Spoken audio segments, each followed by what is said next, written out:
Love is a relation. మీ ఫ్రెండ్ని చూస్తే మీ కళ్ళు బ్రైట్ అవుతాయి, మొహంలో చిరునవ్వు, మీలో తెలియని ఆనందం, ఏరా మామ అంటూ వెళ్ళి నమాంతం కౌగిలించుకుంటారు. అలాగే సడన్గా మీ ఎనిమి ఎదురు పడితే మీ చిరునవ్వు మాయమైపోద్ది, రక్తం మరుగుద్ది, కోపంతో రగిలిపోతారు, ఓ బండ తీసుకెళ్లి అడ్డంగా ఆడి తలకే పగలదొబ్బుతారు. ఎనిమిటీ కూడా ఒక రిలేషనే. ప్రకృతిలో ఫ్రెండ్షిప్ ఉండదు, డిఫాల్ట్గా ఎనిమిటీయే ఉంటుంది. అందుకే చుట్టూ శత్రువులే ఉంటారు.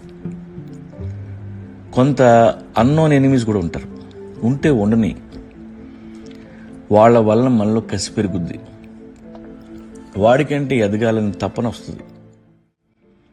నా కొడుకు కంటే నేను బాగుండాలి, నా సక్సెస్ చూసి వాడు కుళ్ళి చావాలి అనిపిస్తుంది. వాళ్ళ వల్లే మనం టార్గెట్లు పెట్టుకుంటాం, ఎప్పుడూ ఎలర్ట్గా ఉంటాం. శత్రువు ఎంత స్ట్రాంగ్ ఉంటే అంత మంచిది. ఒకవేళ పొరపాటున మీకు ఫెయిల్యూర్ వచ్చింది, కింద పడ్డారు, ఫస్ట్ నవ్వేది ఆడే. ఆ ఒక్క నవ్వు చాలు, నీకెక్కడో కాలుద్ది. పడుకున్న నిన్ను నిద్ర లేపుతాడు నీ ఎనిమి, సెగలు పుట్టిస్తాడు. రక్తం గారుతున్నా సరే పట్టించుకోకుండా మళ్ళీ కత్తి పట్టుకొని నిలబడ్డామంటే కారణం వాడే.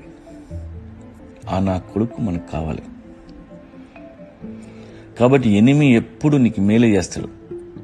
వాడు మేలు చేసాడని వాడికి తెలియదు, నీకు తెలియదు. నీ ఎనిమి నీకంటే వీక్గా ఉంటే వాడిని క్షమించి వదిలి ఓ హగ్ ఇచ్చి రింగులోంచి బయటకు తోసేయి.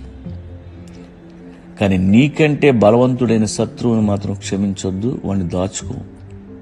వాడే మన బలం, వాడితోనే మన బాక్సింగ్. మన ఎనిమిని కూడా మన గ్రోత్ కోసం చాలా పాజిటివ్గా వాడుకోవాలి. అంతే తప్ప పగతో రగిలిపోయి వాడిని మర్డర్ చేసేకూడదు.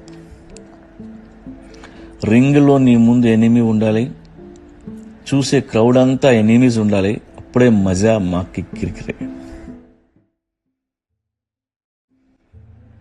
ఒక చర్చిలో ఒక పాస్టర్ ఉపన్యాసం చెప్తూ, శత్రుత్వం మంచిది కాదు, వాళ్ళని క్షమించేద్దాం. మీలో ఎంతమంది మీ శత్రువుల్ని క్షమించగలరు అని అడిగాడు. అందరూ చేతులు ఎత్తారు, కానీ ఆ మూల కూర్చున్న 95 ఏళ్ల ముసలిది చెయ్యెత్తలా.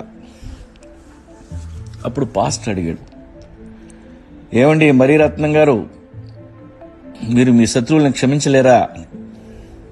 అప్పుడు మరీరత్నం చెప్పింది, ఆ మొండలు అందరూ సచ్చారు అయ్యా, అలా సచ్చినాక ఏం చేయాలో తెలియట్లా అందంట. కాబట్టి మొండలు అందరి లైఫ్లో ఉంటారు.